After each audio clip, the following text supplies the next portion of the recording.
viele aus dem Publikum, die die Einladung zu der heutigen Veranstaltung bekommen haben, Flugschreiber, was soll das eigentlich? Und da du aus dem Vorwort schon zitiert hast, das Buch vom Reisen und vom Reden, was soll das eigentlich?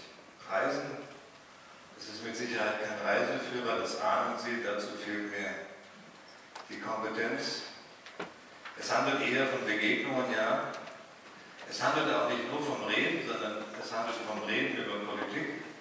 Und trotzdem, es ist kein, wie Sie eben an der Vorstellung schon gemerkt haben, kein Handbuch über Außenpolitik. Es ist auch keine Bilanz meiner Außenpolitik. Und es ist, Claudia, ich bin mir dankbar, dass du darauf verwiesen hast, erst recht kein Buch, was etwa auf zukünftige Aufgaben vorbereiten sollte, sondern es ist daraus geworden, ich gebe zu, eher geworden, als dass es von Anfang an genauso geplant gewesen war. Es ist eher ein Erklärbuch daraus geworden.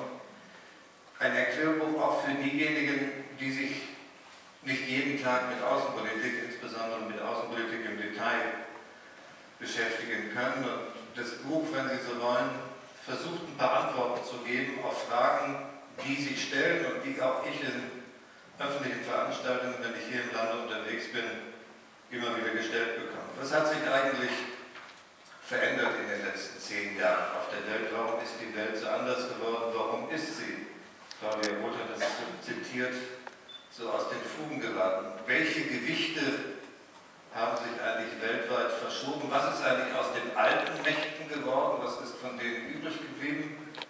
Und welche neuen Player sind weltweit hinzugekommen? Warum haben wir eigentlich laufend so neue Konflikte und neue Krisen? Was ist der Treibsatz dafür? Woher kommt das?